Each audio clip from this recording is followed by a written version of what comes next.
Hey everybody, it's Dr. Mark with US 1061-757 Auto Events in your Coastal Virginia Auto Show. I am on the road. I am out here in Buckrow, Hampton, right? Yes. All right, so we're still in Virginia, but I'll tell you what, coming across the bridge was a bear. I did come the back way. I went through Tidewater Drive and all that other stuff, so I got here a little bit sooner than we thought. But anyways, we are out here today with an on-the-road episode, and today we have 3 vehicles that we're going to talk about. One that I'm super interested in. The other one is pretty cool, but right now we got Phillip out here, and we also have Bob. So you guys are friends for 30 plus years, yeah? Yes. All right. And then, so I've been watching you on Facebook because we became Facebook friends, however we became Facebook friends. But anyways, you started up with pieces and parts of this rat rod that's behind us. And you've only been working on this for how long now? Maybe 3 months. Yeah, so that's about what I'm thinking too, is about 3 months. And it went from pieces and parts to actually, it can get up and it can roll a little bit now, right? So it's amazing the fact that this isn't your business, right? You don't so you do this stuff kind of for as a hobby, for fun and all that other stuff. Yes. Mm-hmm. All right, and then your primary job, you're a welder of some sort, right? Oh, United Ironworker. There you go. So, yeah, weld metal work. Okay, and that's anything and everything, or you specialize in anything, or? Structural steel. Very cool. All right, and then Bob, what's your story? What are you doing nowadays?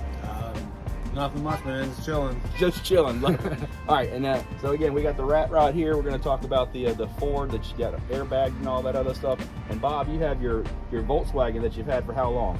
I just had that for about 6 months now. Gotcha. And then I just lowered it, put headlights and exhaust on it, and maintained it. And it's really cool. Convertible Beetles of that year, they're hard to come around, or they've kind of they're expensive, and then they are hard to come around. Gotcha. All right, well, very cool. We're going to take a look around some of these things, and also we got a little story with Phillip about, you've been doing this hot rod stuff and building cars and all this other stuff, customizing things, which is what we love. So we want to hear that story. All right, Phillip, so we came out here to talk about the rat rod. So let's just walk through this thing a little bit from, like I said, from the nose to the toes here. Well, it started out, we assume as a 1930 body pieces that became the cab that you have now. I believe it was a 1930 grill that I altered. The axles from a 1940 Ford. I originally started out with an independent front suspension, but I didn't really like it without the fenders, so I omitted it and started over. And as you can see, I made my new A-arms and put it on airbags, air ride suspension. It's got a small block Chevy sitting in it now for mock-up purposes. Mm-hmm. There is a decorated, more visually appealing one ready to go into. Yeah, I see something back there in the back. You were scrubbing and getting some paint out of the creases and crevices, right? Yeah, I don't care for the orange paint or the red. I'm kind of outside that box, so you see a lot of rat rods with red. Mm-hmm. I don't care for the red. But it's on independent rear suspension out of a Ford Explorer. It had no floor in it, no dashboard. As you can see, it's pretty much pieced together. Yeah, you were telling me a bit about the bodies. Is there a couple different years, or what are we looking at? I'm not really sure of the years, but the doors and the window frames that I have don't really match. So that'll be its own project later down the road. Thus far, I've repaired the support for the windshield and made new hinges for it, so it will actually open. Mm-hmm. So 350's going in there. Any special transmission or just whatever fits it? It's got a turbo 350 in it now, but my lack of foot space with the brake and gas pedal, I opted to put the shifter outside the body, kind of jockey shifter outside. Right. And the 66 Ford F100 I built last year donated its steering box. There we go. I flipped that upside down and it seems like it's going to work. So and then you got the tunnel all tacked together and all that? Yeah, it's a 100% Frankenstein. I've had good luck so far. I'm hoping that it all works out when it comes time to drive it. So with this front suspension here with the airbags and all that setup, is that a kit that you had put together, or is that something that you made, or what are we looking at there? I made every bit of that.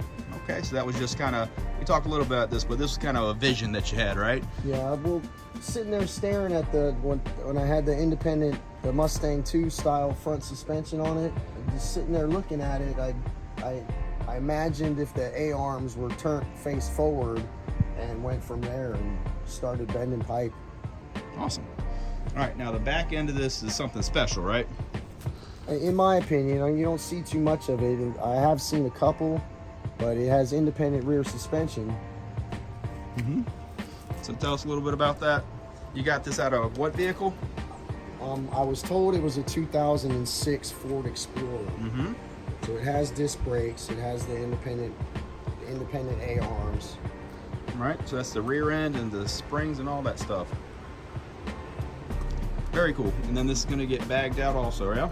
Yes, sir. All right. All right, and then what's your vision for, is there a color on this thing? Is it all going to go black, flat black, or what are you looking at? Different shades of blacks and grays. Mm-hmm. A lot of chrome. But like I said, I'll polish up the aluminum that is here and try to show off what it has. Gotcha. Let's take a peek at the engine that you're working on in the garage here. This is a small block 350 Chevy that I got acquired through some trades, and I'm told that it was in a yellow T-bucket that was driving around town, and all he did was upgrade. So I'm under the impression it's a good motor.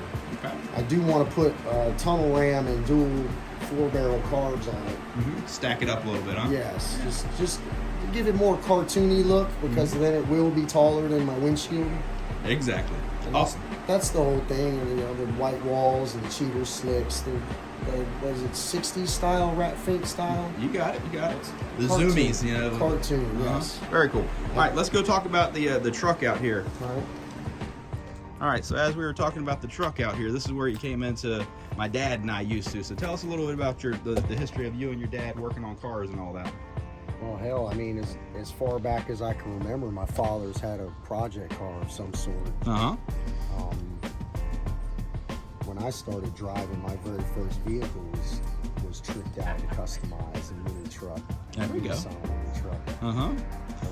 So a hard body or a 720? It was a 720. Right on. It was tailgate actually said Nissan by Datsun on it. There we go. So it was right there at the cusp, huh? All right, so with this one here, you said that you picked this one up as a fully functional, stockish truck that was running, right? It was a restoration that was in progress. It was running and driving. I actually drove it home from Williamsburg area. Uh-huh. But I immediately started taking it apart. It was November of 2021. Right. And then with this one, you had to pull out all the innards and all that and to get the... I stripped the stock frame completely down to just the rails. I made all new cross members. I got a weld-in Mustang 2 front suspension with airbags. I got the C-notch kit and the triangular 4-link weld-in kit for the back. I boxed the entire frame. And again, I told you I made new cross members for the entire thing, because the stock cross members were lower than they sat lower than the frame rails. Right. So all that was redone. All the interior was redone. It had I was told that the motor, this straight 6, was purchased from AutoZone. Mm-hmm. And because it allowed me so much room up in the engine compartment, I kept it and ran with it. I wasn't intending on building a fast hot rod. Low and slow. I redid the interior. This project, I didn't touch the body, as you can see. Yeah. Maybe 6 months. There you go. That's really cool. And then this one still, you can get up and you can run this thing whenever you want to. I can drive this anywhere I want. Beautiful. It's a 66, they call them slicks. Uh-huh. My name's Phillip, so you got Phillip 66. Yeah, there you go. It's on 18-inch wheels, 18 by 8s in front, 18 by 10s in the back. Mm-hmm. Which obviously I had to cut out the bed floor to accommodate. Yeah. It's airbag. It's on a 8.8 Explorer, Ford Explorer Sport Track rear end with disc brakes. It's cool, man. All right, we were talking about the show coming up in November, the Coastal Virginia Auto Show. So again, it's you're a car show guy, but again, you don't like to spend all of your free time there, which we understand that. And I equated that. I asked you if you're more of a motorcycle car show guy, because they don't like to sit still for too long. You know, come out and get the oohs and the ahs and all that, and then you go on about your business, because you just like to get out there and cruise this thing. You build it and you like to play with it, right? Right. I definitely rather be moving, driving around in it than sitting still. But yeah, it all depends on the show. If the show's not entertaining or enjoyable, I don't want to feel like I'm stuck there. Right. Yeah, we understand that. That's why at our show we spend a lot of time and effort on entertainment. We have live music out there, and we have all the custom builds, and we bring out celebrities and feature builders and all that as well. So we're definitely interested to see where you get along with this one, because what's your forecast on this one up and driving, the rat rod? How long on that? I'd really like to see it. I'd really like to see it on the road. Maybe not completely finished, but drivable and impressive. Labor Day weekend. I love it, man. All right, so we're definitely gonna be keeping in tune and keeping in touch with you, because again, I'm gonna watch the build on Facebook, and we'll give our listeners some updates as well as we go along. All right, very cool. Did your dad come up behind us? Yeah. All right, cool. Well, we're going to do a little wrap up here. We'll meet with the family out here, and we'll see you guys in just a bit. Hey guys, so we saw some really cool cars out here. I want to say thank you to Phillip for letting us come out here. We're going to follow the progress on the rat rod, and hopefully come Labor Day weekend, we're going to do an update. What do you think, man? I don't see why not. Put the pressure on you. Say it's going to be running, it's going to be riding, it's going to be rocking, man. Yeah. All right, well, very good. I want to say thanks to Bob and Phillip for bringing me out here. We're very interested to see what happens in the future and all that other stuff. I hope to see you guys out at some of the shows. We're on the other side of the water. Yeah. A lot of times the Hampton guys don't come over to Virginia Beach, and the Virginia Beach guys don't come over to Hampton. Right. It's a tough situation. But we do have one coming up to Walmart out in Suffolk, which is kind of on the other end, the other bridge and all that other stuff. So that's the one that usually brings together both sides of the water. Yeah, so we'll be doing that soon. And again, we got the Coastal Virginia Auto Show coming up in November, so you guys stay tuned. More updates and all that. And I want to say thanks again. Dad didn't want to step into the frame, but again, we all have that story as to, where'd you get this passion? Where'd you get this? You dream up a lot of this stuff, but your dad has been doing some custom stuff. He's been doing some really cool stuff. You probably don't have the exact same goals whenever you look at things, because you're more of I want to make some cool stuff.